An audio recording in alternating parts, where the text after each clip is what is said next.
hay cierta preocupación de ciertas personas que en unos estudios anteriores mencionamos que nuestro Señor Jesucristo se encontraba en un lugar dentro del santuario celestial.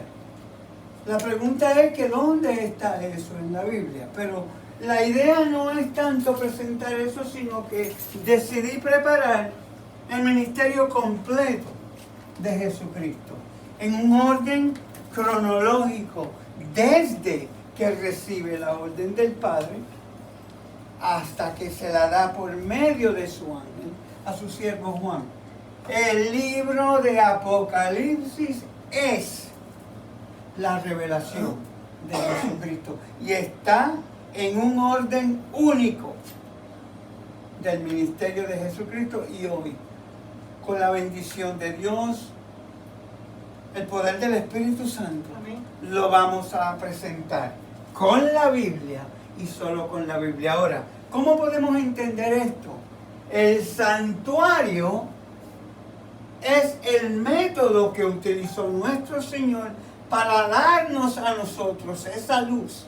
Es el único medio que tenemos bíblicamente de entender perfectamente claro el plan de salvación.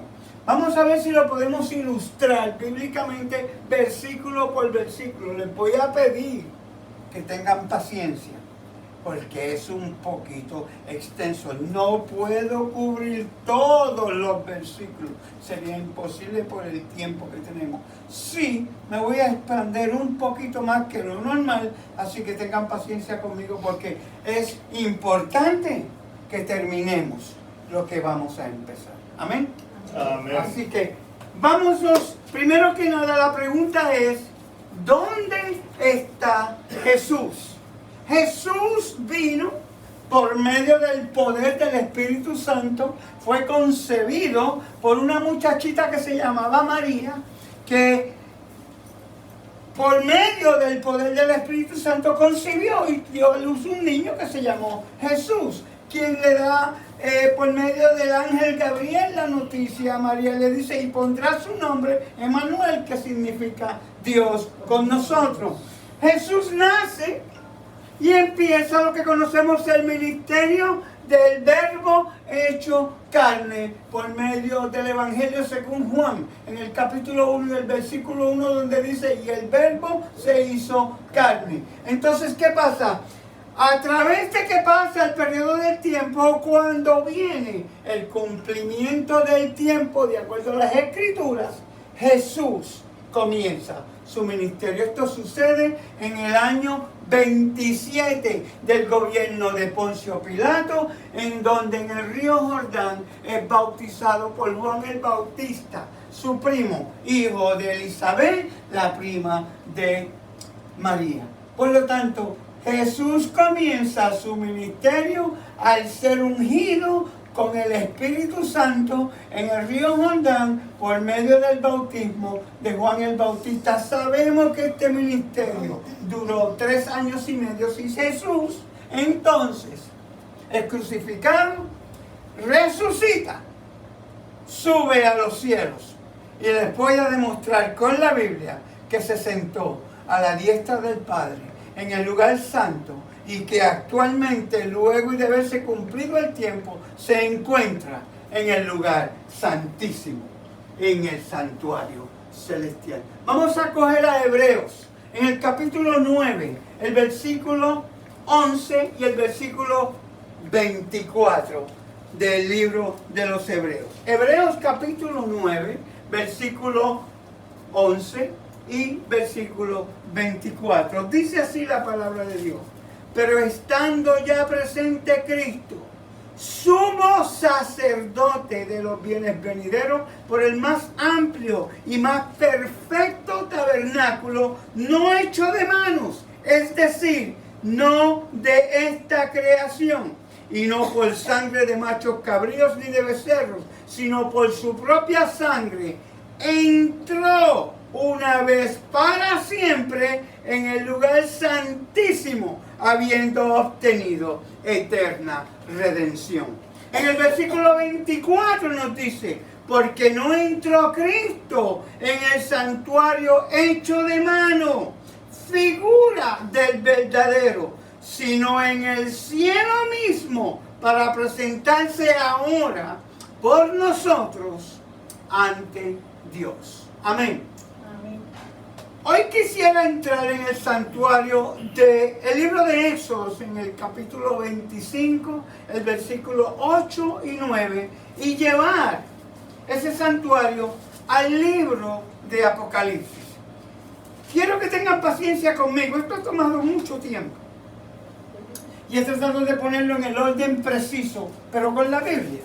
Voy a brincar, voy a ir y voy a venir, pero va a ser el orden cronológico de las movidas de Jesucristo en su ministerio, como nuestro Redentor. Esto es después que resucitó. Quiero que eso quede bien claro. Es en el santuario celestial que vamos a preparar esta orden de eventos espirituales que como ministro del santuario celestial, nuestro Señor Jesucristo se vistió como sumo sacerdote nuestro delante del Padre para efectuar lo que era imprescindible que se hiciese por toda la humanidad, por el mundo entero por el cual Él vino y dio su vida. Ahora lo vamos a ver bíblicamente en el orden cronológico que está completito en el libro de Apocalipsis. Vamos a ver. Vamos a poder apreciar el ministerio completo y en dónde ahora mismo está cumpliéndose ese ministerio. Leímos ya los versículos donde nos dice que Él está ahí. Pero ¿cómo llegó hasta ahí? Quiero antes que nada decir que el libro de Apocalipsis, la revelación que se le dio a Juan, es imposible entenderla sin que entendamos el santuario. También conocido como el tabernáculo.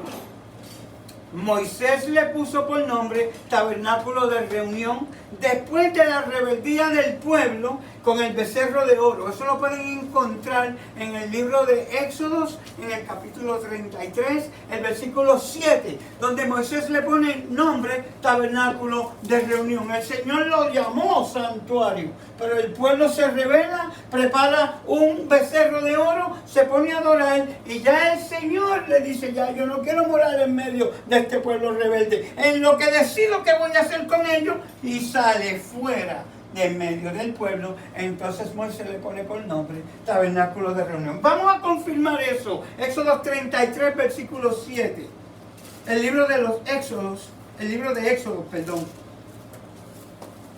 El capítulo 33 y el versículo 7 dice así la palabra de Dios. Y Moisés tomó el tabernáculo y lo levantó lejos fuera del campamento y lo llamó el tabernáculo de reunión. Y cualquiera que buscaba a Jehová salía al tabernáculo de reunión que estaba fuera del campamento. Ahora sabemos que eso es después que el pueblo hace un becerro de oro, porque ese tabernáculo, cual era el santuario, miniatura, sombra y figura del verdadero, estaba construido en medio del campamento antes de la rebelión del pueblo. Ahora, el tabernáculo nos fue dado por Dios para que podamos entender el plan de salvación en su totalidad a través del ministerio de su Hijo Jesucristo. Ahora, el entendimiento que tiene la iglesia de Dios de los últimos días, la iglesia adventista del libro de Apocalipsis y su profecía, es debido al entendimiento que tiene de esa doctrina del santuario. Quiero aclarar esto y no que seamos presumidos ni que estemos buscando exaltación ninguna. Somos la única iglesia en el mundo que tiene la doctrina del santuario. Vamos a presentarla hoy en su totalidad para que podamos brindar, manifestar el efecto de esa doctrina dentro de la iglesia y con la luz que nos ha abierto las puertas de entender el plan completito de salvación que nos da nuestro Señor Jesucristo. Para beneficio de aquellos que no conocen esa doctrina del santuario, hagamos un repaso.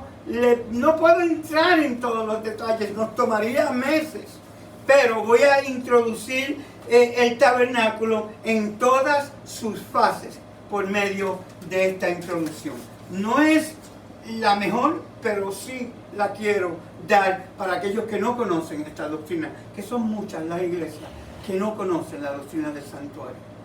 Como leemos en Éxodo 25, los versículos 8 y 9, es el santuario, un edificio que Dios le mandó a Moisés construir en el desierto, en donde se encontraba el pueblo de Dios después de salir de Egipto, que lo encontramos en Éxodo 12 y el versículo 31. Vamos a leer Éxodo 25, 8 y 9, rapidito, no tengo mucho tiempo para discutir todo, pero en Éxodo 25, en los versículos 8 y 9, Dios le dice: y harán un santuario para mí y habitaré en medio de ellos, conforme a todo lo que yo te muestre, el diseño del tabernáculo y el diseño de todos sus utensilios, así lo harás.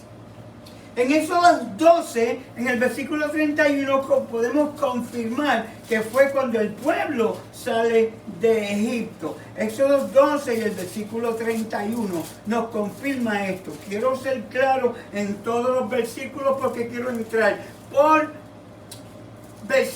versículo para que veamos la secuencia. Éxodo 12, el versículo 31 dice: e hizo llamar a Moisés y a Aarón de noche y les dijo: salid de en medio de mi pueblo, vosotros y los hijos de Israel, y servid a Jehová como habéis dicho. En el versículo 30 nos da los acontecimientos antes, que dice: y se levantó aquella noche Faraón y todos sus siervos y todos los egipcios, y hubo un gran clamor en Egipto, porque no había casa donde no hubiese ni un muerto. Después de haber pasado la última de las 10 plagas, que fueron la muerte de los primogénitos, tanto de los hijos como de los animales, que Dios envía a Faraón para que dejase ir a su pueblo, a que le adorase. Camino del desierto le levantasen un santuario, como él le ordena a Moisés, luego después en Éxodo 25, para alabar y glorificar al Dios verdadero. Esto es los acontecimientos antes de eso. Sabemos que en Éxodo 12 es donde el pueblo de Dios sale de Egipto, después que Faraón se lo permite, cuando pasa la última plaga, que es el ángel de la muerte de todos los primogénitos en Egipto. Ahora, el santuario contaba con 4 lugares. Muchos dicen que son 3. Yo considero que son 4, los voy a dar uno por uno. Son los lugares más claves que pensamos que en realidad son lo que compone el santuario. Hemos estudiado y comprobado que son 4.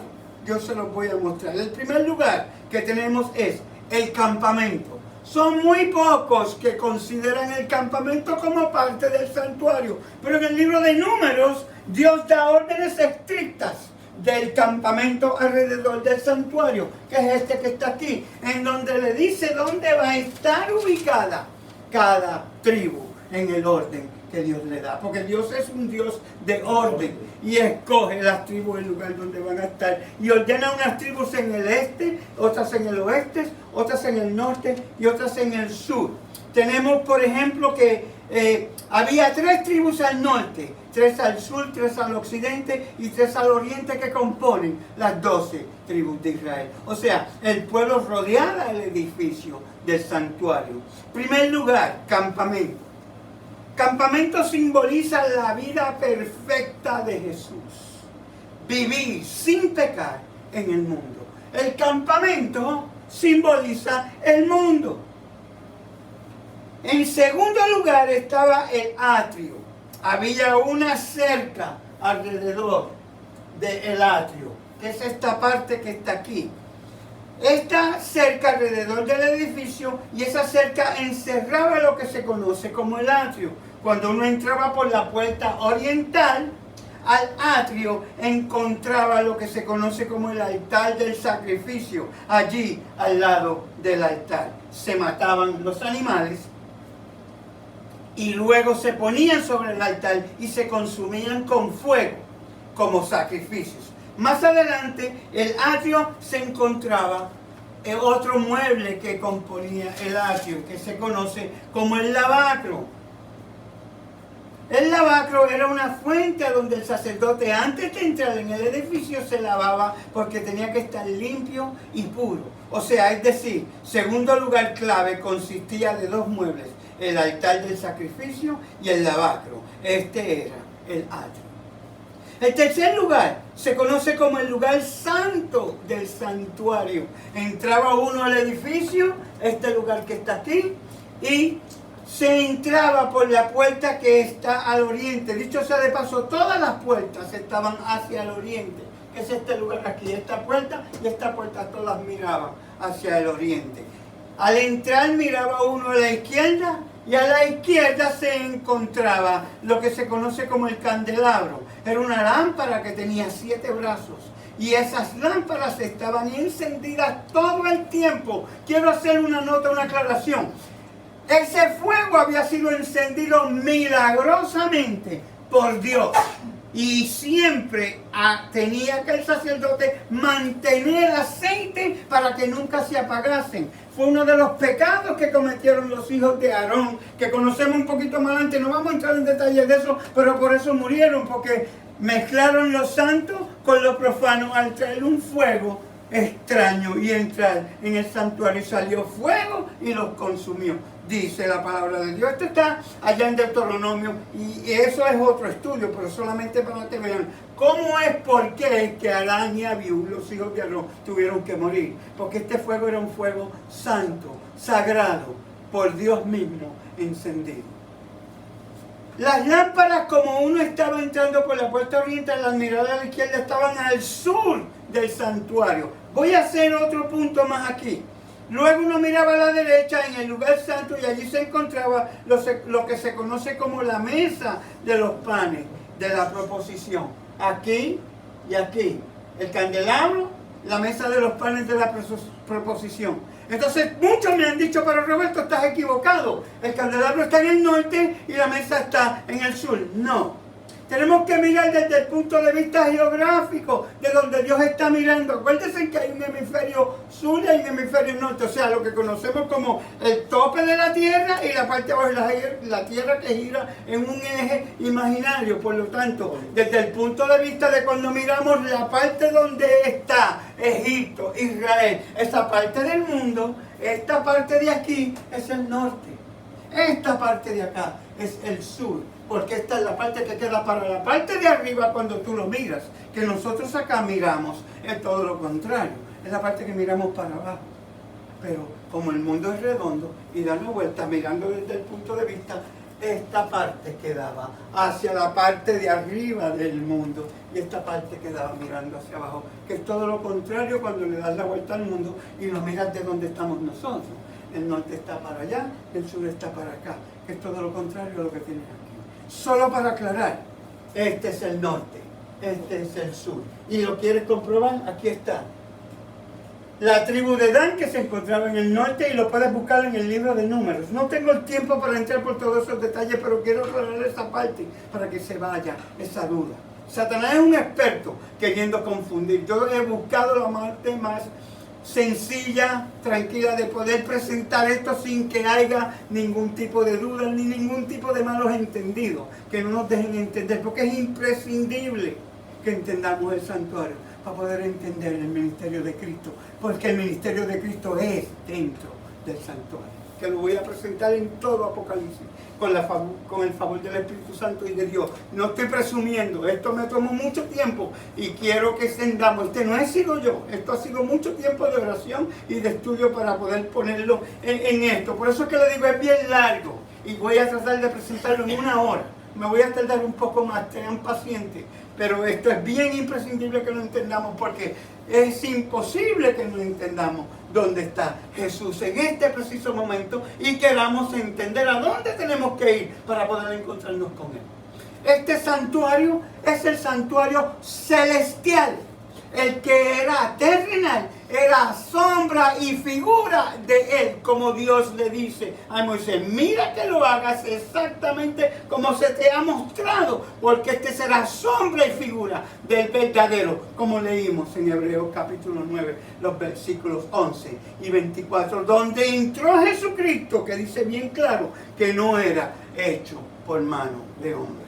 Ahora, cuando entramos y miramos, a la izquierda vemos el candelabro, a la derecha vemos lo que conocemos como la mesa de los panes de la proposición, que tal vez sería mejor traducirlo como la mesa de la presencia, porque la palabra proposición significa presencia. Los panes de la presencia. Allí había una mesa, la mesa tenía doble corona, la mesa tenía 2 pilas de panes. Una pila al lado de la otra de 6 panes cada una, encima de la mesa de los panes de la proposición. Eran panes sin levadura. Luego miraba en el lugar santo directamente al frente, o sea, es decir, hacia el occidente, que es este que está acá. Y allí estaba lo que se conoce como el altar del incienso. Era un altar de oro. Ahí, mañana y tarde, se presentaba incienso delante de Jehová, y el humo del incienso subía y pasaba por encima de la cortina, de la cual vamos a hablar, y este humo entraba al lugar santísimo, que era el cuarto lugar clave del santuario. Esta es la cortina, por aquí entraba el humo, y este es el lugar santísimo. Esa cortina estaba completa hasta aquí. En el diseño se ve como abierta solo para que podamos mirar el lugar santísimo y el arca que se encontraba en ella. Pero todos los días del año, excepto un día, esa cortina estaba totalmente cerrada, para que pudiésemos entrar al lugar santísimo en el día de la expiación. El sumo sacerdote, en el día 7º del mes, a los 10 días del mes, se ponía las ropas de sumo sacerdote y entraba a la expiación que se conoce como la expiación del santuario, que es en realidad el juicio del pueblo. Esto vamos a entrar en detalle, pero solo para aclarar por qué es que lo vemos así. Esto siempre estaba cerrado. El lugar santísimo era donde estaba la presencia misma de Dios. Y allí no podía entrar cualquiera, y tampoco en cualquier momento. Solo el sumo sacerdote, de acuerdo al orden de Aarón, por sus descendencias, podía entrar ahí. Tanto en este que fue en el desierto, que era Aarón mismo el que entraba, como sus descendientes después en el santuario que se preparó, como el que hizo Salomón, como el que arregló Herodes, que fueron los templos que conocemos que una vez al año se celebraba el día de la expiación, o el día de juicio, que es lo mismo. O en otras palabras, que también la Biblia lo define, las bodas del Cordero. Es donde Jesús entra a hacer el negocio con el padre de la novia, que es la iglesia, para casarse con él. Donde luego va a venir para celebrar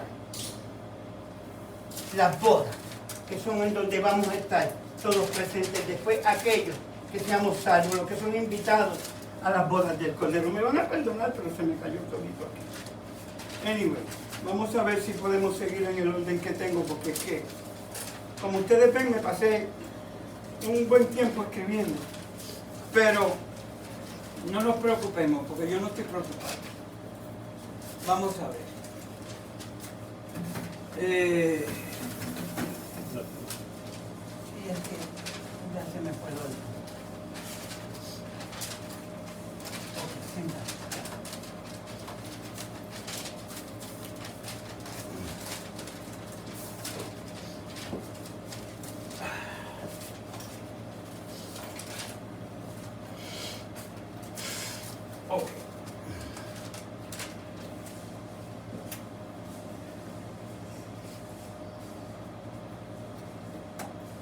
En el lugar santo, luego miraba en el lugar santo directamente al frente, es decir, hacia el occidente, y allí estaba lo que se conoce como el altar del incienso, que ya les describí. Este era el cuarto lugar clave del santuario, que es el lugar santísimo, donde ahora vamos a hablar un poco más allá del altar del incienso. Uno pasaba por una cortina y entraba al lugar santísimo. Allí se encontraba un mueble. Ese mueble se conoce como el arca del pacto. Y dentro del arca del pacto se encontraba la santa ley de Dios. Las 2 tablas de la ley que tenían los 10 mandamientos. Esos son los 4 lugares claves del santuario: el campamento, el atrio, el lugar santo y el lugar santísimo. Ahora, también necesitamos explicar que el santuario tenía 2 servicios que se celebraban. Uno, el diario, o mejor conocido como el continuo, y otro, el anual. El atrio y el lugar santo tenían que ver con el servicio continuo o diario, porque sacrificios se ofrecían en el altar mañana y tarde, todos los días, perpetuamente. O sea, constantemente se sacrificaban animales allí. Había el sacrificio de la mañana y el sacrificio de la tarde. El sacerdote, para poder entrar en el lugar santo, tenía que estar lavándose todo el tiempo. En el lugar santo también todo tenía que ver con el continuo. Incienso se ofrecía mañana y tarde continuamente todos los días. También las lámparas, el sacerdote tenía que asegurarse que tuvieran siempre aceite para que las lámparas nunca se apagaran. Esto era continuamente, sin cesar, todos los días. El pan también siempre debía estar sobre la mesa de la proposición, es decir, el atrio y el lugar santo tenían que ver con el continuo o el servicio diario. El lugar santísimo tenía que ver con el servicio anual, porque ahí entraba el sumo sacerdote una sola vez al año, al final del año. Y el propósito del sumo sacerdote entrar al Santísimo una vez al año, al final del año, era sacar todos los pecados que el pueblo había metido dentro del santuario en el transcurso del año. Porque mientras la gente oraba afuera y el sacerdote ofrecía incienso dentro, esto simbolizaba de que los pecados que el pueblo estaba confesando afuera estaban entrando al santuario por medio de la intercesión del sumo sacerdote ante la presencia de Dios. Los pecados estaban siendo depositados dentro del santuario, claro, cubiertos por la sangre. O sea, la sangre de los sacrificios. El sacerdote estaba ministrando por medio de sangre que se había ofrecido en el atrio. Es decir, todo el año los pecados entraban por medio de la confesión del pueblo y la administración con sangre del sumo sacerdote, simbolizando así la gracia de Jesús. Pero un día al año, lo que se conoce como el día de la expiación, todos esos pecados que se habían acumulado ahí en el santuario, cubiertos por la sangre del cordero y de los diferentes animales que se sacrificaban, esos pecados se sacaban del santuario y se colocaban sobre la cabeza de una criatura que se conoce como Azazel. El macho cabrío, Azazel, y luego Azazel era enviado al desierto, a donde no había habitantes. Y según la tradición judía, lo llevaban al desierto donde no habían habitantes, lo lanzaban por un precipicio y luego entonces lo quemaban con fuego. Ahora, ¿por qué nos dio Dios el santuario? ¿Qué quería enseñarnos Dios con el santuario? Al estudiar la Biblia, vemos que Dios quería ilustrar diferentes funciones de Jesús en el plan de salvación. Una, el atrio representaba a Jesús como sacrificio. Dos, el lugar santo representaba a Jesús como mediador o intercesor. Tres, el lugar santísimo representa a Jesús como juez y la salida como sumo sacerdote del lugar santísimo para colocar en la cabeza de Azazel los pecados y también la pronunciación de la bendición sobre el pueblo. Jehová te bendiga y te guarde, representa a Jesús viniendo como rey. 4 funciones de Jesús: sacrificio, mediador, juez y rey. Ahora, fijémonos bien, el libro de Apocalipsis, que ahora vamos a entrar en el estudio, quería explicar esto para que veamos las funciones. Ahora vamos a ver cómo ellas toman lugar en Jesús mismo, como nuestro sumo sacerdote, como nuestro juez, como nuestro abogado intercesor y como el sacrificio del Padre por nosotros para con nuestros pecados. Dice ahora, en el libro de Apocalipsis, que sigue, escuchen bien, el orden exacto del santuario, en su orden correcto. Vamos a demostrar esto con la Biblia y ver cómo nos impacta a nosotros hoy día. Vamos al libro de Apocalipsis y vamos al capítulo 1 y vamos al versículo 5. Apocalipsis capítulo 1 y el versículo 5 dice así la palabra de Dios. Y de Jesucristo, el testigo fiel, el primogénito de los muertos, el soberano de los reyes de la tierra, al que nos amó y nos lavó de nuestros pecados con su sangre, y nos hizo reyes y sacerdotes para Dios, su Padre. A Él sea gloria e imperio por los siglos de los siglos. Amén. Lo leí, pero ahora vamos a ver, notemos en dónde comienza el libro de Apocalipsis. ¿Qué significa eso del primogénito de los muertos?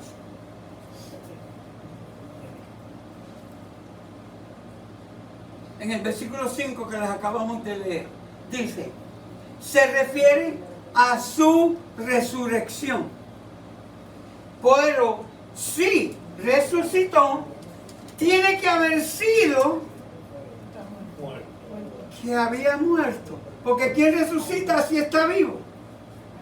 Es decir, este versículo habla de Jesús o de la muerte de Jesús y de su resurrección. Les leí capítulo 1 del libro de Apocalipsis, el versículo 5. Al seguir leyendo, vemos que el versículo ilustra al que nos amó y nos lavó o redimió. ¿Qué tiempo se encuentra ese verbo? En el verbo pasado. Nos lavó de nuestros pecados con su sangre.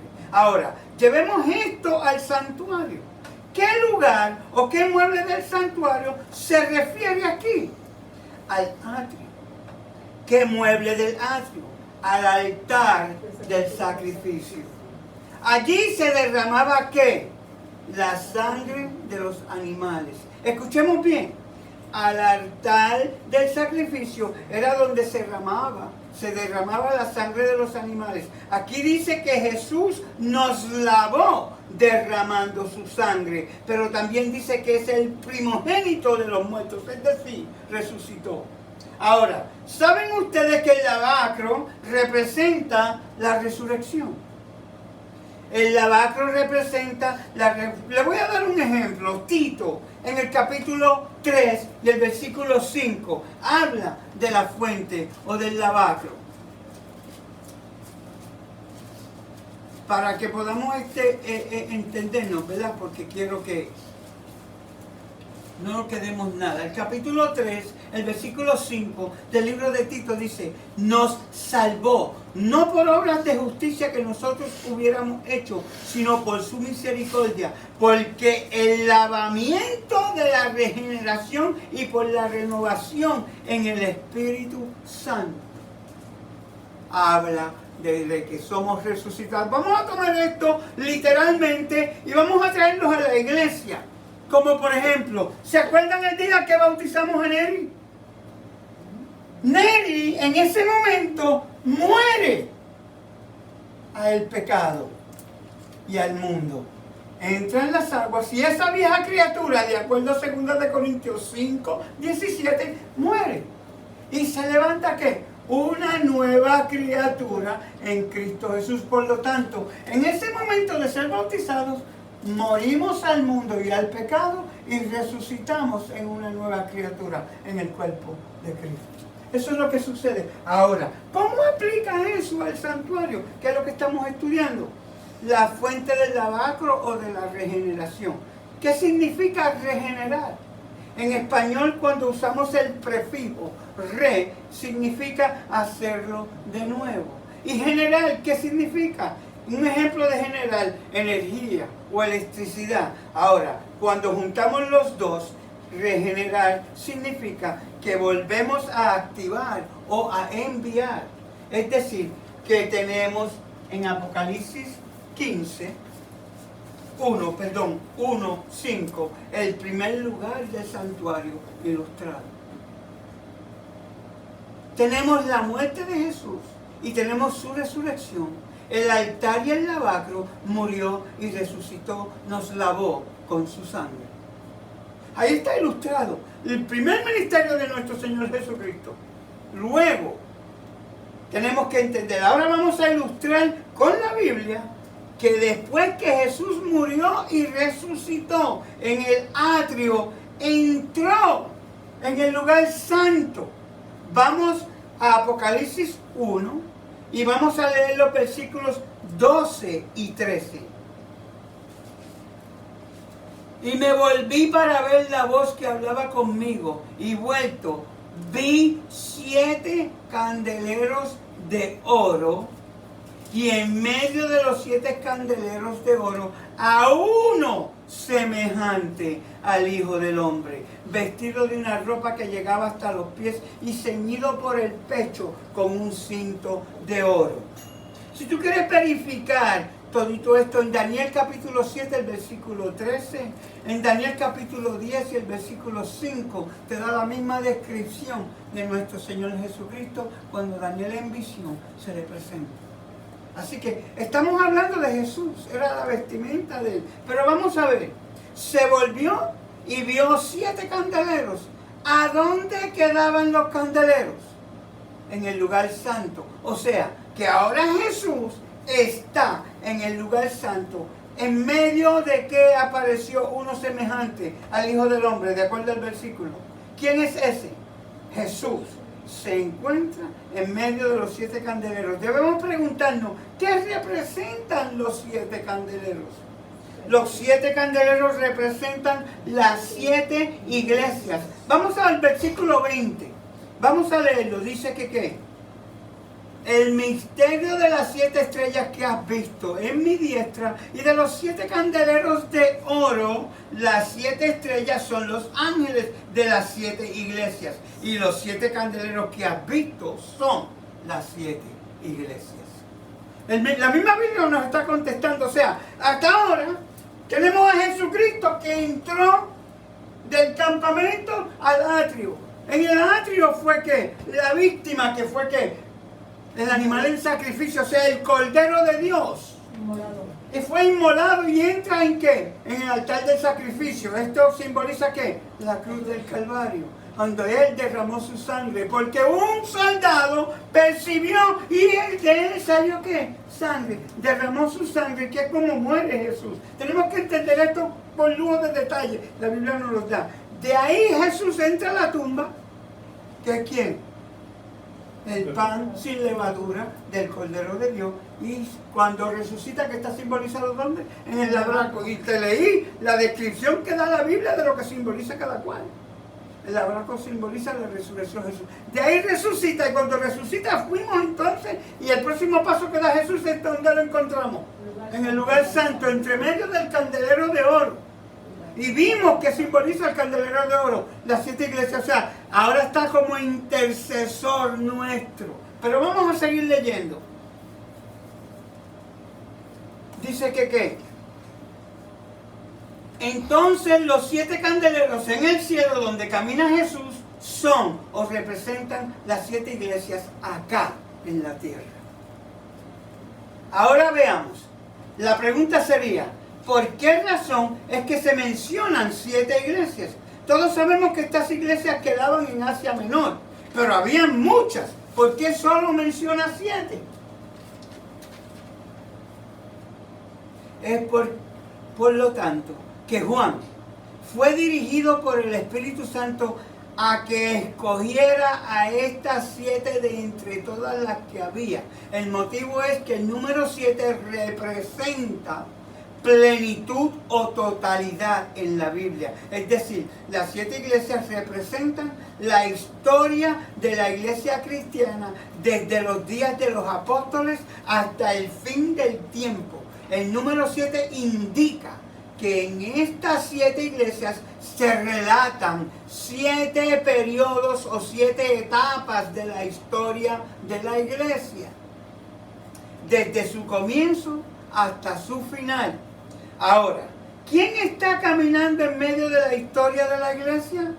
Jesús está allá caminando en medio de los 7 candeleros, literalmente en el cielo, personalmente.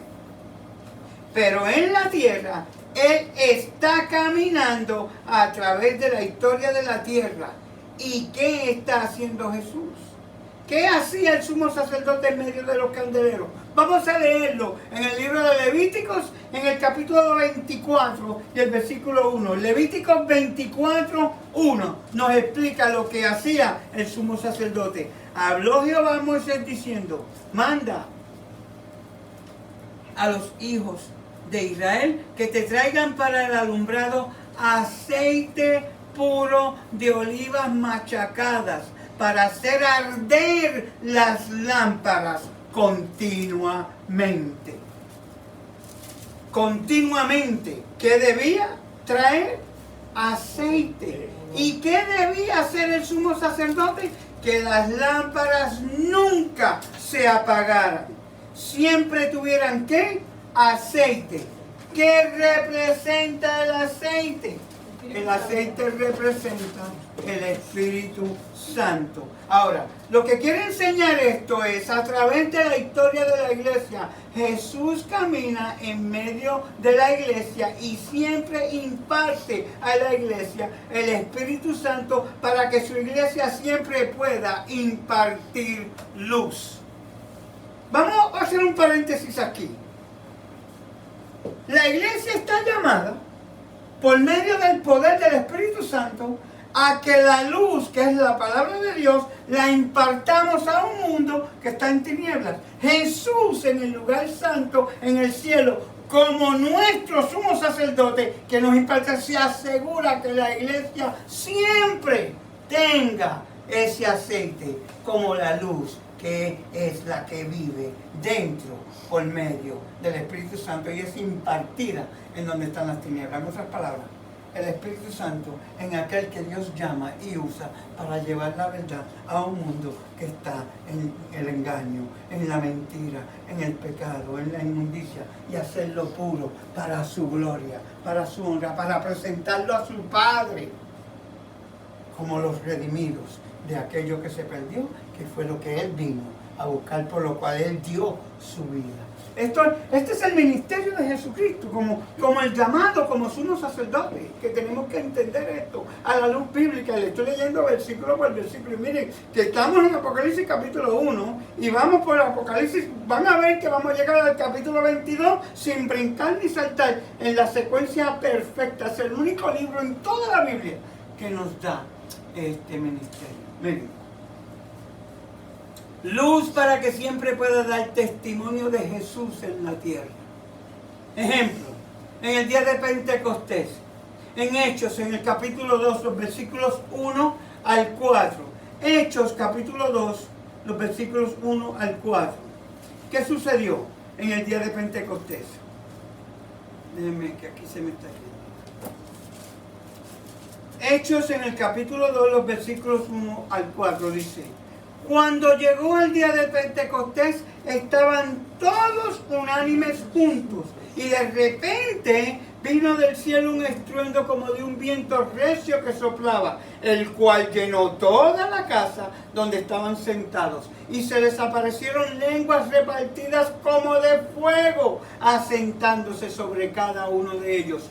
Y escuchen bien, y fueron todos llenos del Espíritu Santo y comenzaron a hablar en otros idiomas según el Espíritu les daba que hablasen. Ahora, hubo un tiempo en que la luz de la iglesia parecía que se iba a apagar.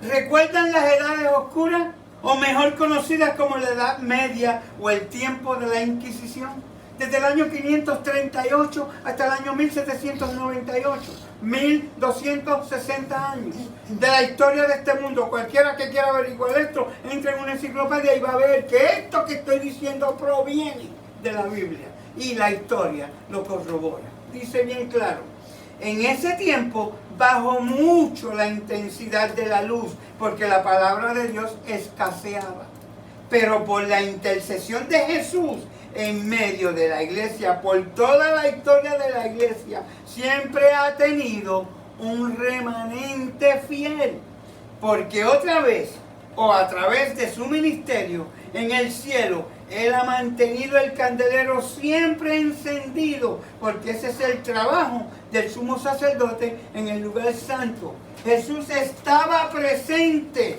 en su iglesia a través de su representante en la tierra, el Espíritu Santo. Y su intercesión en el cielo asegurando aceite en el candelero en el lugar santo. Me voy, pero les envío el Consolador. Todo esto para que su iglesia pudiera impartir la luz del Evangelio, la palabra de Dios. Así que en Apocalipsis 1, los versículos 1 al 13, tenemos a Jesús caminando entre los candeleros. Ahora vamos a notar que en la serie de los sellos, porque el libro de Apocalipsis tiene 3 series, tiene las iglesias, tiene los sellos y tiene las trompetas. Las trompetas terminan en Apocalipsis 11 y el versículo 19. Iglesias, sellos, trompetas. Lo que Dios nos quiere mostrar es que en la serie de los sellos se encuentra Jesús en la mesa de los panes de la proposición. ¿Cuál es el próximo lugar en el lugar santo después del candelabro? La mesa de los panes de la proposición. Vamos a leerlo. Es decir, se ha movido a otro mueble que también se encuentra en el lugar santo del santuario. Esta es una ilustración de otra obra de Jesús. Quiero aclarar un detalle. ¿Saben ustedes que en dirección está el trono de Dios?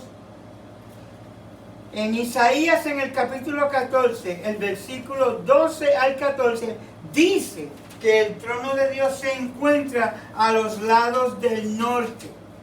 El trono de Dios está en el norte. ¿Dónde quedaba el candelabro? Quedaba en el lado del sur. ¿Qué quedaba al norte del lugar santo del santuario? La mesa de los panes de la proposición. No es una coincidencia que Apocalipsis 4, en el versículo 5, dice que las 7 trompetas ardían delante. Vamos a leerlo.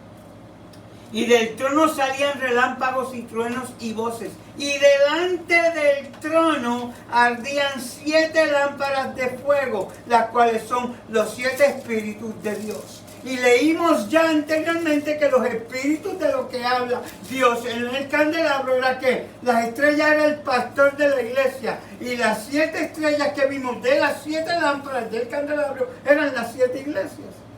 Eso ya lo estudiamos, lo acabamos de pasar. Pero aquí en el capítulo 4 y el versículo 5 nos corrobora que las lámparas del candelabro ardían delante del trono de Dios. Refiriéndose que ¿qué está delante del trono de Dios? ¿Qué quedaba delante del candelabro? La mesa de los panes de la proposición. O sea, voy a aclarar esto un poquito más simple. No quiero, o sea, que la mesa de los panes de la proposición representa el trono de Dios en el lugar santo. Vamos a parar aquí.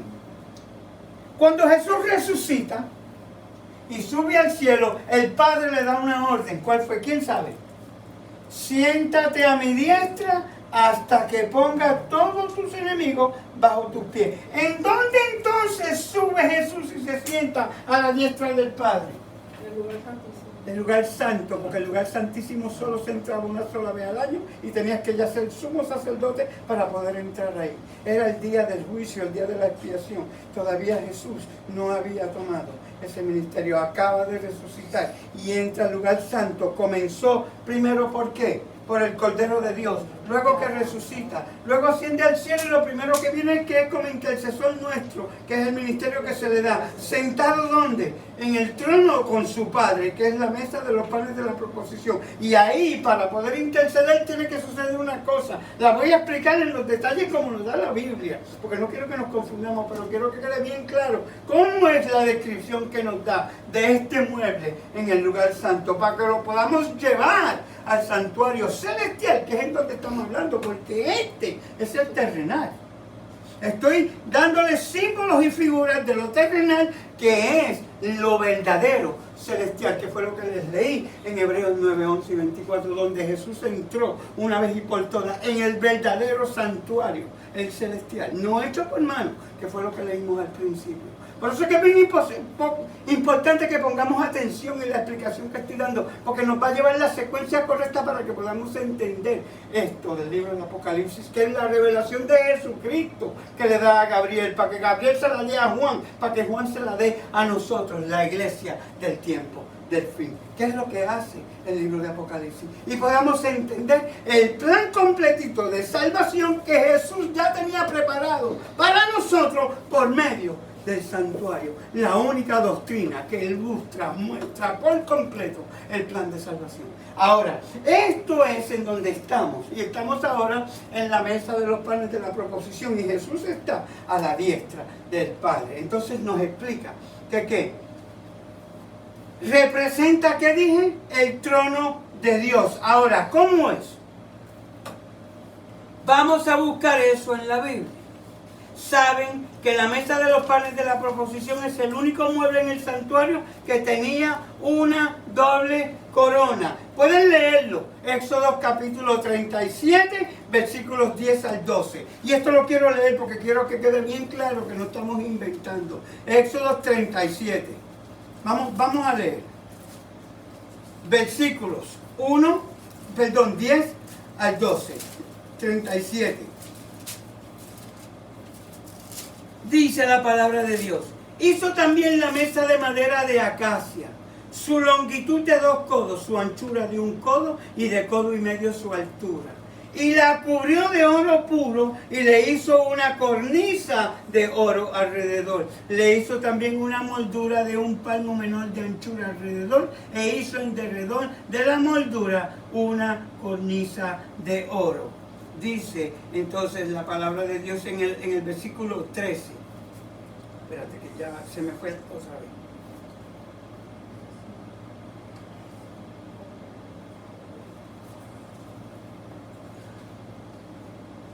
Esa es la mesa, hasta el versículo 12 que leímos. Entonces, no tengo el tiempo ahora para que estudiemos con detalle, porque aquí podemos estar un estudio completo solo en la mesa de los panes. Lo que es cada uno de lo que está en el pan, la cornisa que tiene alrededor, que es estas 2 coronas que ves aquí, ves que una y tiene la otra que es doble, tiene las 2 copas arriba y están separadas la una de los dos. Una es el asiento en el trono del Padre y otro es el asiento en el trono del Hijo. Ahora,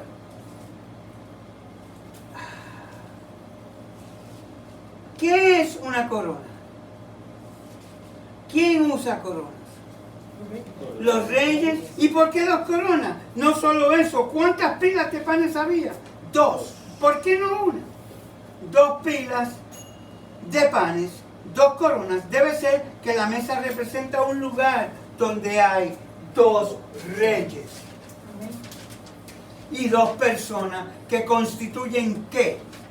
Aquí que te vas a asombrar, como la descripción que nos da la Biblia, porque lo que te estoy diciendo, sale de ahí, escuchen bien. Y 2 personas que constituyen ¿qué? Pan. Porque son ¿qué? Panes sin levadura. Vamos a ver. Vamos a analizar esto, si ustedes me siguen. Tengan paciencia conmigo porque se los voy a dar con la Biblia. Según la Biblia, Dios el Padre es pan. ¿Qué dijo Jesús? Mi Padre os envía pan del cielo. Eso está en Juan, en el capítulo 6, los versículos 31 al 51, que no vamos a leer porque es demasiado y cada versículo tendría que estar dando una explicación, pero ustedes en su casa búsquenlo. El Padre es pan y envía pan del cielo. ¿Quién también es quién? El Hijo.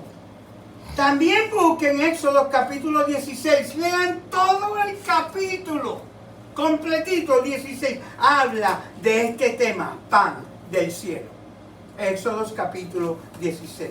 Entonces podemos decir con certeza, el Padre es la fuente de pan y Jesús dijo también, yo soy el pan de vida. Juan capítulo 6, versículo 48. Entonces, el Padre y el Hijo son representados por como dadores de ¿qué? Pan. Por eso hay dos pilas sobre la mesa. Por eso hay dos coronas. Vamos a Apocalipsis capítulo 3, el versículo 21. Apocalipsis capítulo 3 y el versículo 21. Dice la palabra de Dios. Al que venciere, le daré que se siente conmigo en mi trono, así como yo he vencido y me he sentado con mi Padre en su trono. ¿En dónde se sentó Jesús?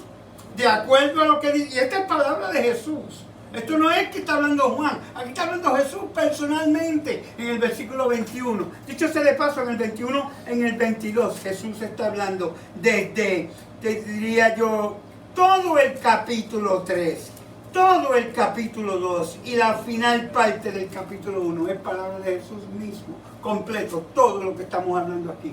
Para que veamos algo interesante, ¿a dónde fue Jesús cuando regresó al cielo, de acuerdo a ese versículo?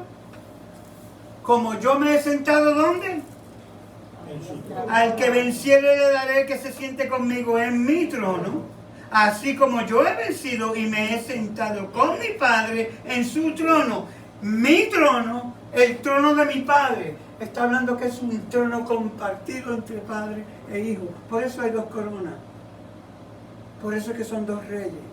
Por eso es que Él es el pan de vida. Y por eso es que el Padre es el dador de pan. El que envió pan del cielo para con nosotros. ¿Quién es quién? Jesús. ¿A dónde se ubicó? Se ubicó en el lugar santo. ¿Pero dónde en el lugar santo? Vamos a leer entonces. Jesús se sentó con su Padre en el trono del Padre. Su trono entonces, si Jesús entra en el lugar santo cuando sube al cielo y se sienta en el trono de su Padre, entonces podemos decir que gobiernan juntos, son coherentes en el trono. Por esa razón cuando leemos, cuando el tercer sello de Apocalipsis, que es Apocalipsis capítulo 6, el versículo 5, dice, cuando abrió el tercer sello, oí al tercer ser viviente que decía, ven y mira. Y miré, y he aquí un caballo negro, y el que lo montaba tenía una balanza en la mano. Habla de un caballo negro, y se pesa trigo y cebada, y el trigo y la cebada están vendiéndose carísimo, 16 veces más caro que lo normal. Ahora, ¿para qué se usaba el trigo en Israel? El trigo y la cebada se usaba para hacer pan. Ahora, ¿cuándo es que las cosas se ponen caras? ¿Cuando hay poco o cuando hay abundancia? Cuando hay escasez.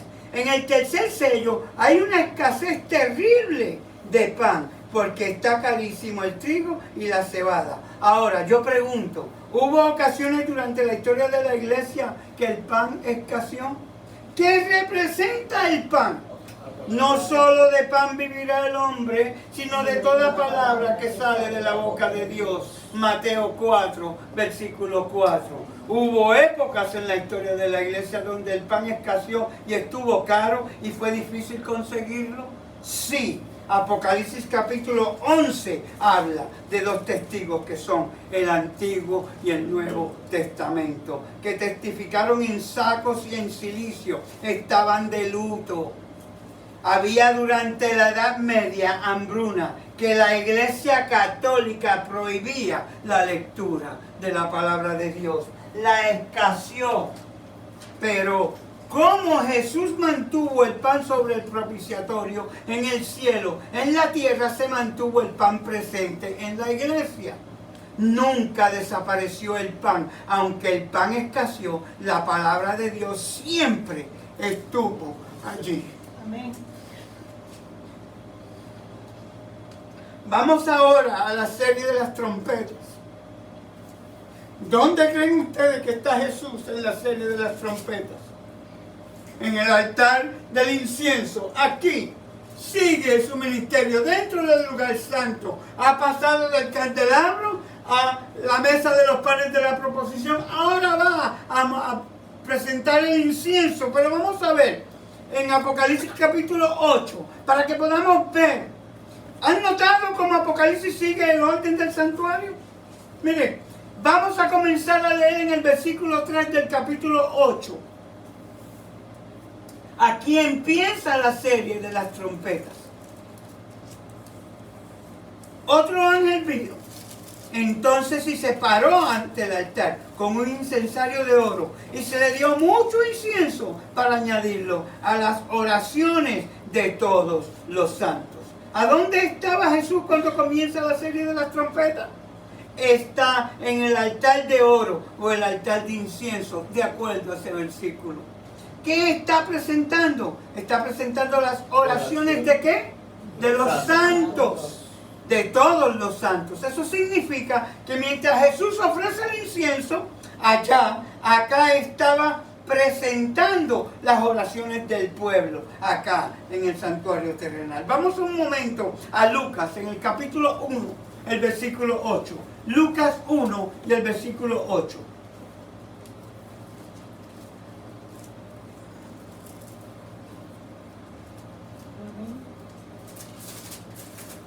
Dice la palabra de Dios en Lucas capítulo 1 y el versículo 8.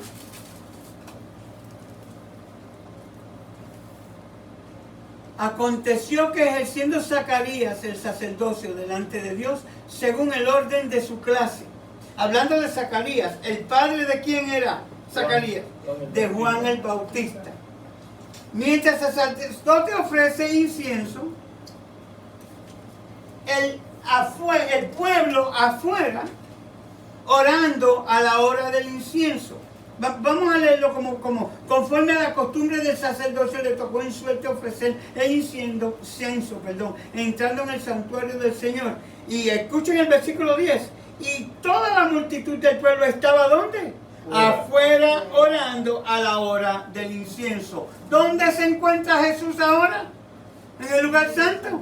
Te lo está diciendo la descripción de lo que se hacía, porque ahora Jesús dice que ¿qué? Hubo un tiempo en que se perdió a Jesús como intercesor y se dejó de orar a Jesús. ¿Eso suena como un disparate? No. Las edades oscuras en las cuales el pueblo le rezaba a la Virgen María y a los santos, y a gran medida se perdió de vista que nuestro único intercesor es Jesucristo ante Dios. Pero nunca se perdió por completo el hecho de que Jesús es nuestro único mediador entre Dios y los hombres. O sea, que estos tres muebles del lugar santo representan tres funciones de Jesús después de su ascensión. Número 1, mantiene las lámparas ardiendo porque nos da el aceite. Número 2, pone los panes sobre la mesa de los panes de la proposición. Número 3, ofrece incienso, y eso representa el hecho de que en la iglesia nunca se apaga la luz que imparte la iglesia. Aunque a veces la luz se opaca, la iglesia nunca estuvo completamente sin el pan, y la iglesia nunca estuvo en el punto donde no dio luz a que algunas personas no vieron a Jesús como intercesor. Amén. Ahora, estos tres muebles del santuario representan o ilustran el método que debe usar el cristiano. Escuchen bien, porque no me pregunten por qué el Espíritu Santo esta mañana en el estudio que tuvimos de Santiago mencionó exactamente lo que ahora la palabra de Dios nos va a confirmar. Y esto no lo puse yo, esto yo no sé cuánto tiempo hace que esta madrugada lo pude terminar, pero esto llevó meses. Y esta mañana, por pura casualidad, Santiago capítulo 5 empezamos a hablar de esto. Escuchen bien, eso es para que ustedes vean cómo Dios nos habla. El método que debe usar el cristiano para lograr la santidad, la santificación. ¿Sabes por qué es que no puedes dejar esos pecaditos con los que llevas años luchando? ¿Por qué es que tengo ese genio que no puedo controlar? Tengo este pecadito, cual le he pedido al Señor que me lo quite y no me lo quita. Lucho constantemente con ese deseo de comer lo que no debo, que no he podido vencer. Escucha bien el secreto, que no es secreto. Jesús lo muestra en el lugar santo. Escuchen bien. En estos 3 muebles nos muestran el camino a la santidad. Número 1, la testificación. Ahí está el candelabro. El candelabro recibe aceite, ¿para qué? Para impartir luz. ¿Qué debe hacer la iglesia? Recibir el Espíritu Santo para impartir luz. Es decir, hay que hacer obra misionera por el poder del Espíritu Santo. Número 2, el pan representa la palabra de Dios. Estamos compuestos de lo que comemos, es decir, el pan en la mesa de la proposición representa el estudio de la palabra de Dios. Porque es que hoy tantos hermanos en la iglesia que tienen tanto problema con el pecado, es que en vez de alimentarnos con el pan de la mesa de los panes de la proposición, nos estamos alimentando de la música, de la televisión, del internet, por lo cual dedicamos poco tiempo al estudio de la palabra de Dios. Estas cosas alimentan la carne. Necesitamos alimentarnos para manifestar el Espíritu Santo en nosotros. Luego tenemos el tercer mueble, que es el altar de incienso, que representa la oración. Tenemos que tener una vida de oración, oración ferviente ante Dios, postrarnos delante del trono y vaciar todo nuestro ser delante de Dios, continuamente, en todo tiempo y lugar. Estos son los 3 secretos para lograr la santificación. Hermanos míos, si usted está dentro de la iglesia y no tiene por costumbre estas 3 cosas, usted no podrá caminar en santidad. Oración, estudio de la palabra y testificación, o como muchos la conocen mejor, testimonio. Si estuviésemos haciendo estas cosas, ganaríamos victoria tras victoria sobre el pecado, mientras Jesús está manteniendo las lámparas con aceite, dándonos su palabra a través de la mesa de proposición, intercediendo en el altar de incienso. Él quiere que su iglesia acá en la tierra esté haciendo la obra que tiene que hacer. Quiere que reciban el Espíritu Santo, impartan su luz, quiere que estudien su palabra y quiere que su pueblo sea un pueblo de oración. Amén. Amén. Ahora, ¿a dónde se mueve el libro de Apocalipsis después del altar del incienso? Vamos a ir a Apocalipsis capítulo 11.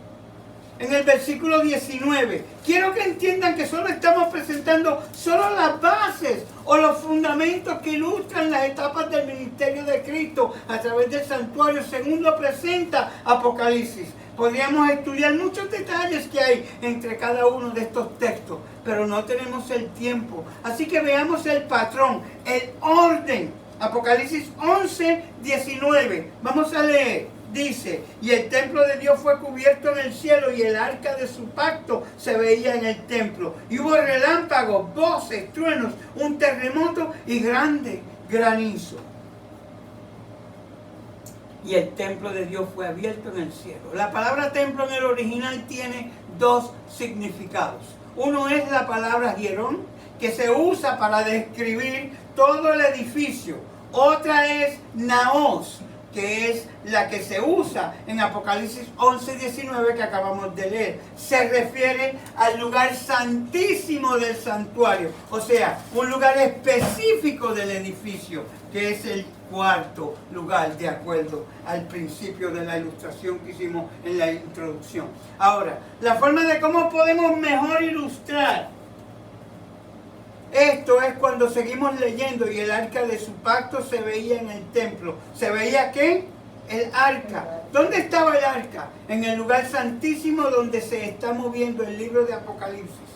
Ahora, al lugar santísimo. Porque el arca no estaba en ningún otro lugar. Estaba en el lugar santísimo del santuario. Acá.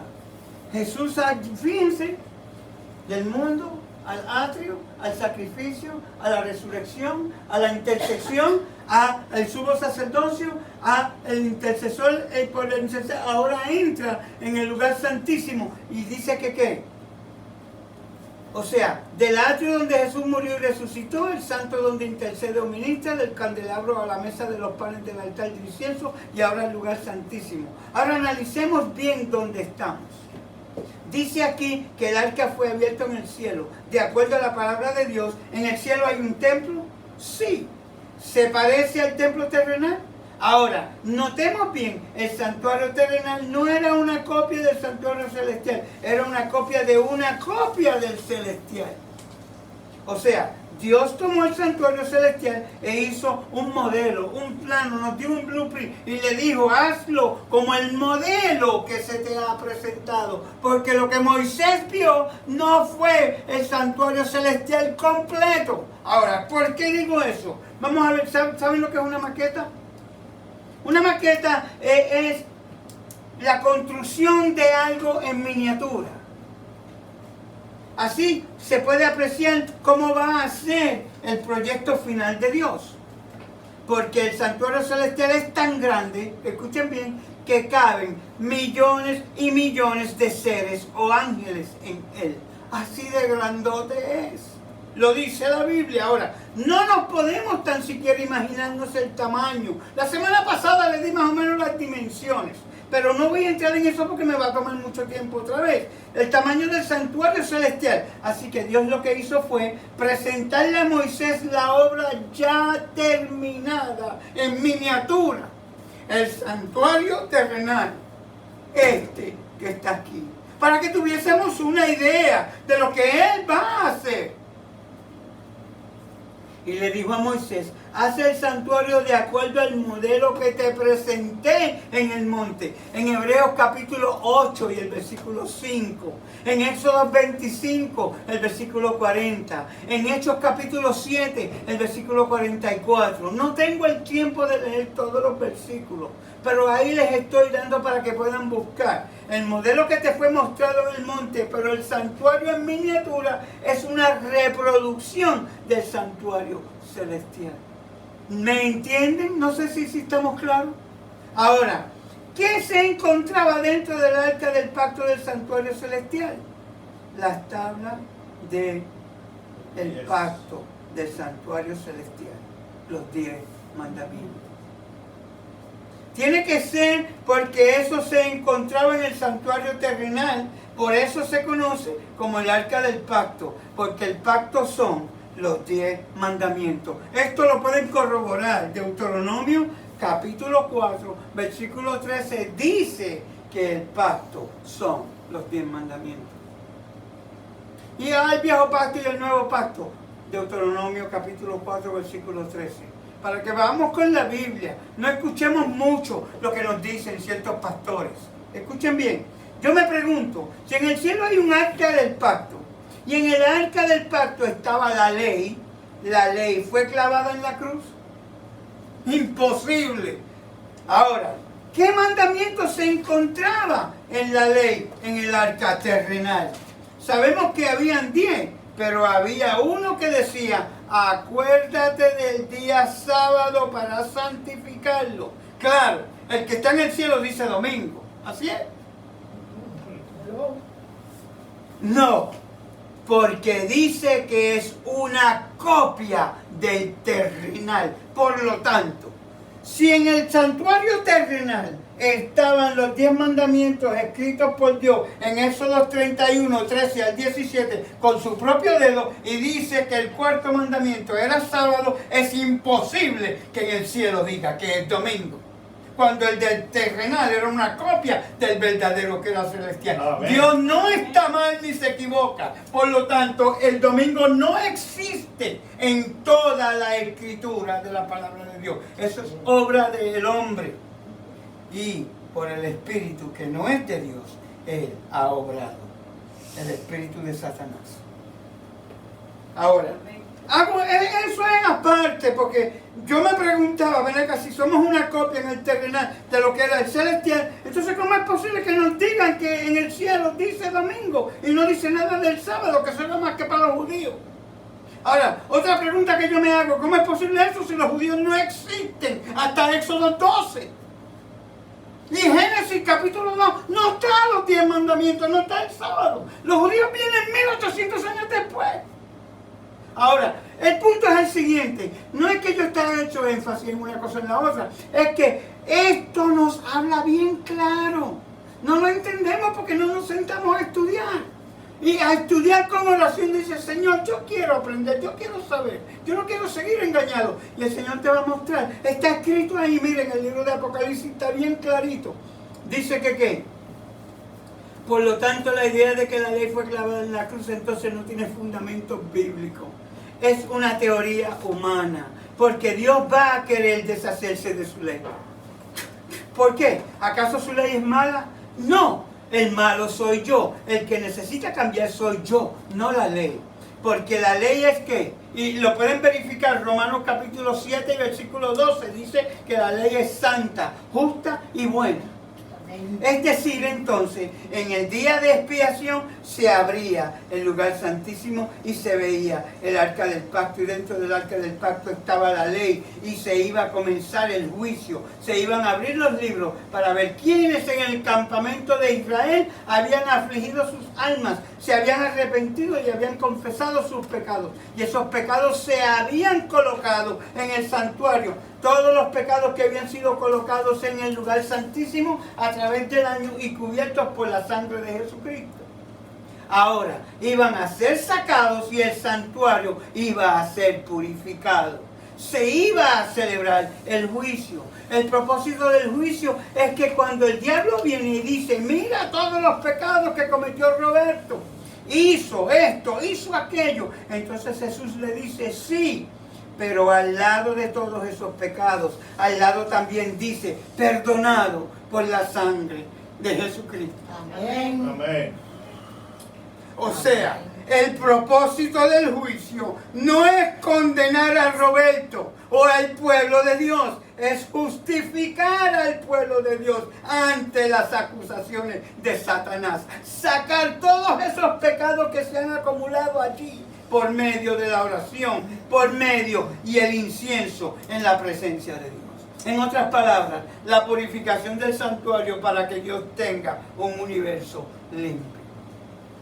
Ahora, ¿de qué te vale o le vale a Dios abrir el lugar santísimo y que nadie lo sepa?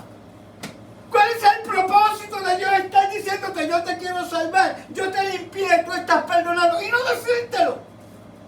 Así que por lo tanto, Dios quiere que lo sepamos. Vamos a ver.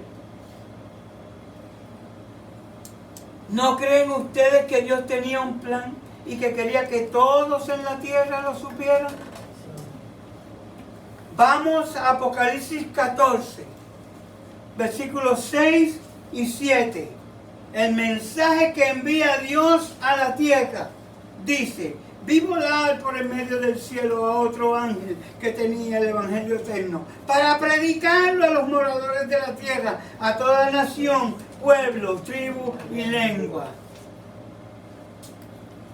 diciendo a gran voz: temed a Dios y dadle gloria, porque la hora de su juicio ha llegado, y adorad a aquel que hizo el cielo y la tierra, el mar y las fuentes de las aguas. Ahora, ¿hay un momento en que Dios anuncia la hora de su juicio ha llegado?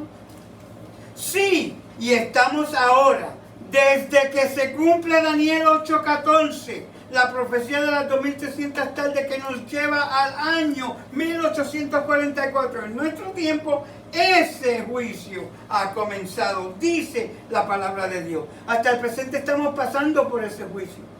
Todavía estamos ahí. Dios comenzó primero a juzgar a los muertos y va a terminar juzgando a una generación de personas en este mundo que va a estar viva.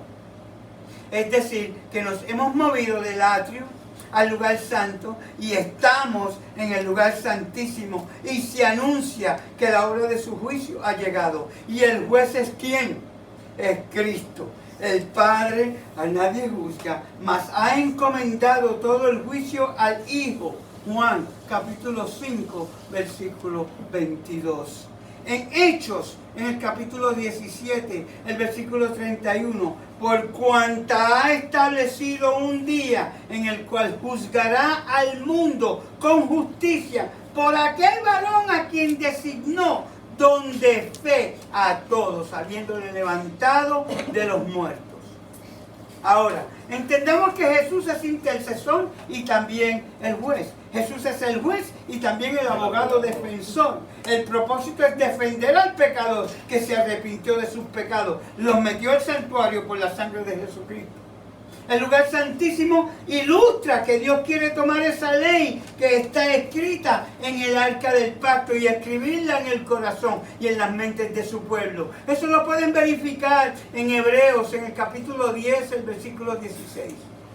En Hebreos, en el capítulo 8, los versículos 10 al 13. Ahí está lo que les acabo de leer. Ahora, ¿viene un día en que la puerta del lugar santísimo se va a cerrar? Sí. Es ahí a donde el libro de Apocalipsis nos lleva después. Vamos a Apocalipsis.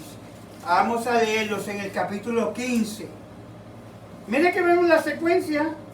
Al capítulo 15 que dice que en el versículo 5 y 6. Después de estas cosas miré, y he aquí fue abierto en el cielo el templo del tabernáculo del testimonio.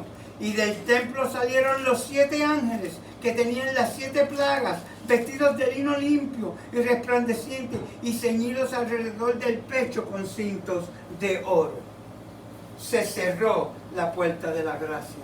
Viene el tiempo de angustia y luego viene Jesús. ¿Podemos hoy entrar en el templo? ¿Cómo?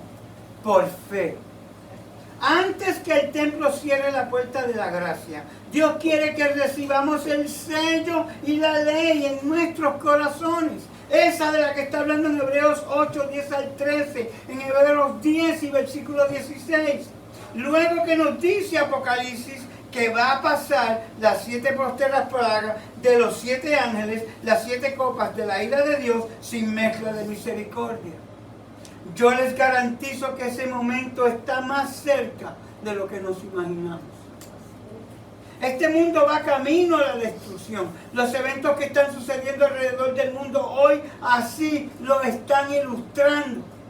Dios quiere que su pueblo en este tiempo tenga su mente en el lugar santísimo donde está Jesús, mientras Jesús está ministrando allá en el lugar santísimo del santuario los pecados nuestros. Debemos estar aquí purificando nuestras vidas del pecado.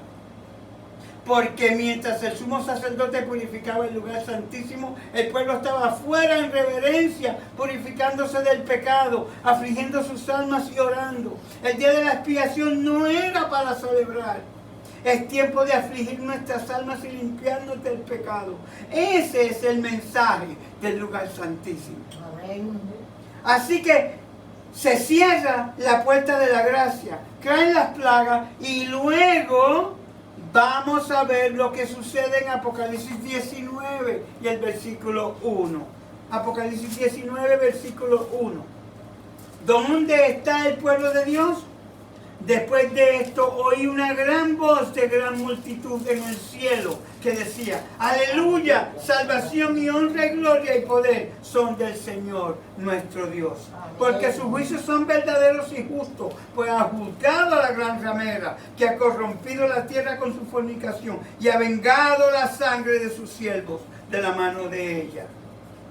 ¿Dónde está el pueblo de Dios? ¿Quién es esa multitud? Vamos a Apocalipsis 7. Al versículo 9, para corroborar quién es, verificar. Apocalipsis 7, versículo 9 dice, después de esto miré, y he aquí una gran multitud, la cual nadie podía contar, de todas las naciones y tribus y pueblos y lenguas que estaban delante del trono y en la presencia del Cordero, vestidos de ropas blancas, con palmas en las manos. Y clamaban a gran voz diciendo, la salvación pertenece a nuestro Dios que está sentado en el trono y al Cordero. El versículo 13 dice, entonces uno de los ancianos habló diciéndome, estos que están vestidos de ropas blancas, ¿quiénes son y de dónde han venido? Y el versículo 14 dice, yo le dije, Señor, tú lo sabes. Y él me dijo, estos son los que han salido de la gran tribulación y han lavado sus ropas y las han emblanquecido en la sangre del Cordero. Amén. Amén. Amén. Gloria a tu nombre, Señor. Gloria, Señor. Bendito sea tu santo. Nos hemos movido paso a paso por el libro de Apocalipsis hasta la segunda venida de nuestro Señor. Ahí estamos ya en el cielo. Estamos en la presencia de Jesucristo. Estamos vestidos de ropa blanca, con un arpa en la mano delante de Dios. ¿Quién ahora en Apocalipsis 19 está como Rey de Reyes y Señor de Reyes? En versículos 13 al 16 dice, estaba vestido de una ropa teñida en sangre y su nombre es el Verbo de Dios. Y los ejércitos celestiales vestidos de lino finísimo, blanco y limpio, le seguían en caballos blancos. De su boca sale una espada aguda para herir con ella a las naciones. Y él las regirá con vara de hierro. Y él pisa el lagar del vino del furor y de la ira del Dios Todopoderoso. Y en su vestimenta y en su vestidura y en su muslo tiene escrito este nombre: Rey de Reyes, Señor de Señores. Amén. Ahora, ¿qué faltaba de la ceremonia que se celebraba en el santuario terrenal cuando salía el sumo sacerdote a bendecir al pueblo? ¿Cuál era? La de Azazel, el macho cabrío. Entonces vamos, donde ilustra Apocalipsis esta ceremonia. Vayamos al capítulo 20 y al versículo 1. Vi un ángel que descendía del cielo con la llave. Fíjense en la precisión del libro de Apocalipsis, cómo nos lleva paso a paso, mostrando con la cronología correcta el ministerio de Jesús y la revelación del santuario. Dios organizó el libro de Apocalipsis de acuerdo al plan de salvación, de acuerdo al santuario, para que podamos entender el proceso del plan de salvación en la administración de Jesucristo dentro del santuario. A través del libro de Apocalipsis, Dios quería ilustrar que el plan de salvación es un proceso que incluye muchas dimensiones. Incluye justificación, santificación, perfección en Cristo. Apocalipsis 21 dice, vi un ángel que descendía del cielo con la llave del abismo y una gran cadena en la mano. Y prendió al dragón, la serpiente antigua que es el diablo y Satanás, y lo ató por 1000 años. Y lo arrojó al abismo y lo encerró. Y puso su sello sobre él para que no engañase más a las naciones hasta que fuesen cumplidos 1000 años. Y después de esto debe ser desatado por un poco de tiempo. El tiempo se me ha acabado, pero yo voy a tomarme un poquito más de tiempo porque es que imposible que no terminemos ahí. En el rapto secreto nos explica la doctrina que vamos a estar 7 años y vamos a volver. ¿Cuántos años dice la Biblia en esos versículos? 1000 años. ¿Y que va a ser qué? ¿Atado? ¿Por cuánto tiempo? Satanás. Y luego de ser atado, ¿qué va a pasar después de los 1000 años? O sea que van a pasar 1000 años, pero que estos 1000 años son ¿qué? Ya vino Jesús. Ya la salvación es nuestra. Estamos en el tiempo del milenio. Ahora vamos a ver los libros que están escritos sobre todos los que no están con nosotros.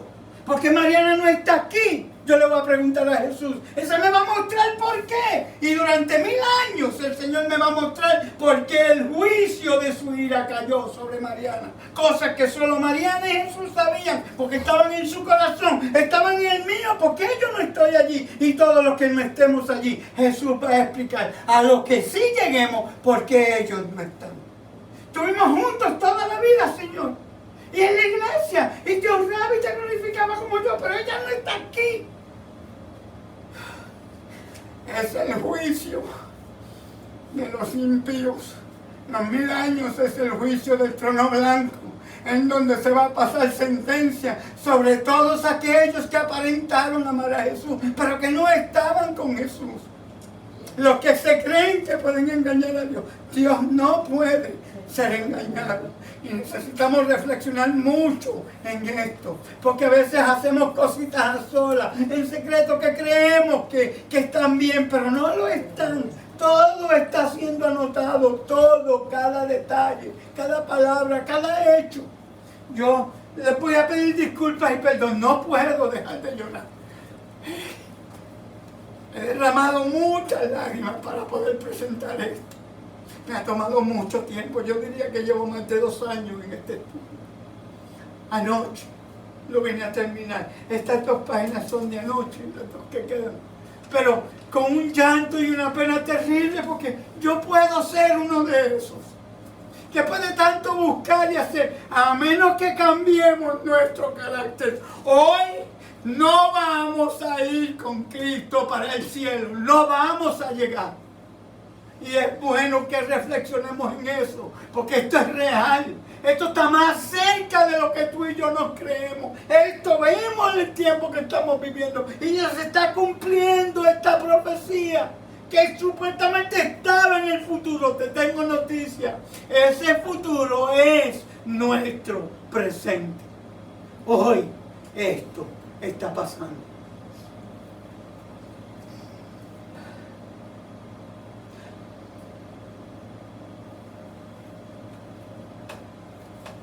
Apocalipsis 20 y el versículo 1 ilustra el abismo que se usa en el capítulo 1, y esto te va a asombrar, del libro de Génesis, el versículo 2. Vamos al principio de la Biblia, desde el final de la Biblia, el Señor nos va a hablar. Miren bien, Génesis capítulo 1 y el versículo 2 dice: y dijo Dios, y la tierra estaba desordenada y vacía, y las tinieblas estaban sobre la faz del abismo, y el Espíritu de Dios se movía sobre la faz de las aguas.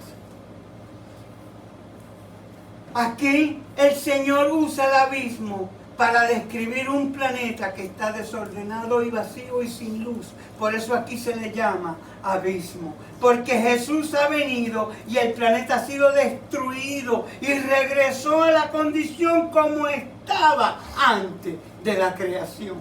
Y dice con una gran cadena en la mano. El versículo 2. ¿Quién me lo lee? Vamos a ver. Apocalipsis 20, versículo 2. Dice: y prendió al dragón, aquella serpiente antigua que es el diablo y Satanás, y le ató por 1000 años.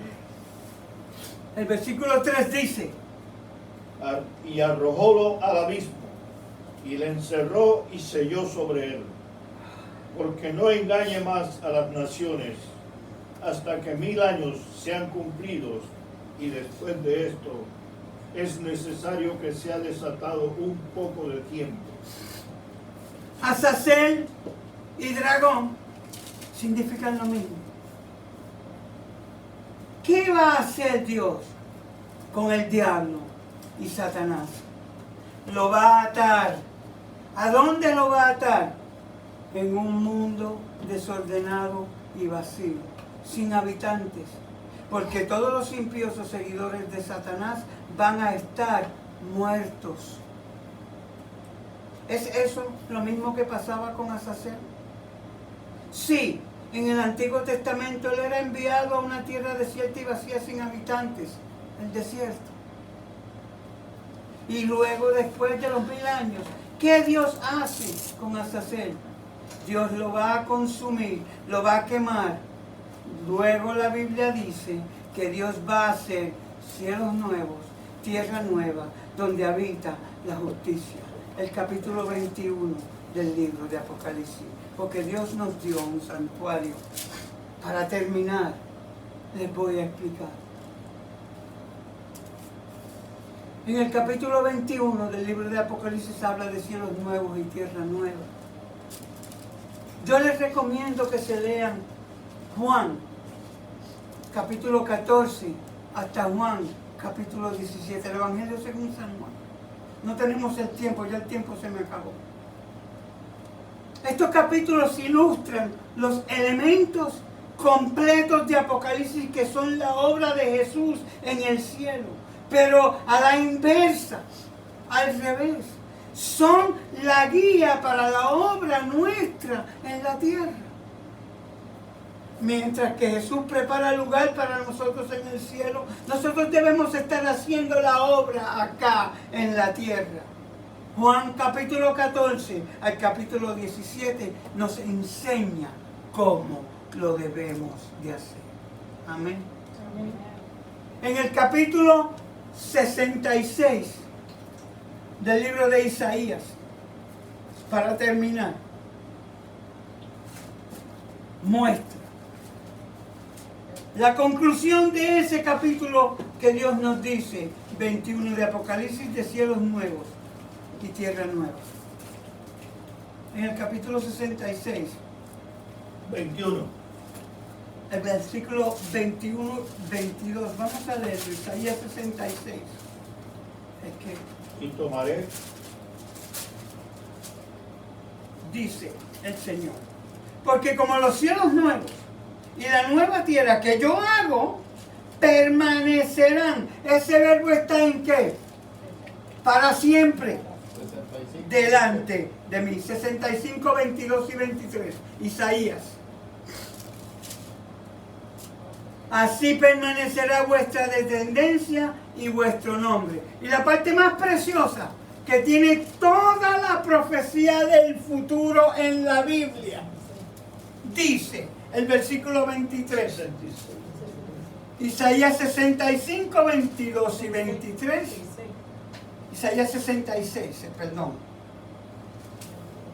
Y de mes en mes, y de sábado en sábado, vendrán todos a adorar delante de mí, dice Jehová.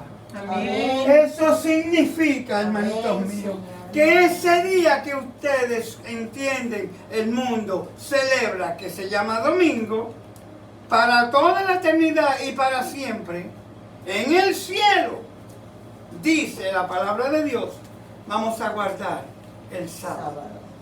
Ahora, si vamos a guardar el sábado en el cielo por toda la eternidad, en los cielos nuevos y la tierra nueva que yo haré, dice Jehová, es posible que Dios haya cambiado de idea y aquí estamos guardando el domingo. Jamás. La gloria sea para nuestro Señor Jesucristo, Amén. para su palabra que nos dé el entendimiento correcto de lo que el Amén. Señor quiere que nosotros entendamos. Y dejamos de ser engañados ya por el espíritu del enemigo que viene engañándonos ya por 4000 años. Estamos creyendo algo que no es, algo que no existe, algo que no es real, pero que ha sido,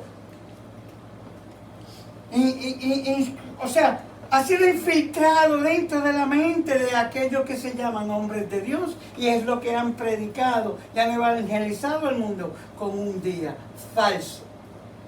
Dios no puede mentir. Hay dos cosas que Dios no puede hacer, y es Dios. Dios no puede mentir, Dios no puede engañar. Satanás sí.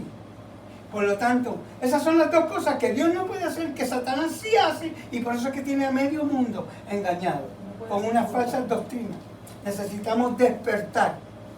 Dice la palabra de Dios por medio de este estudio que nuestro llamado como iglesia aquí en la tierra, mientras nuestro Señor Jesucristo intercede en el cielo como intercesor y abogado nuestro, deberíamos estar haciendo ¿qué?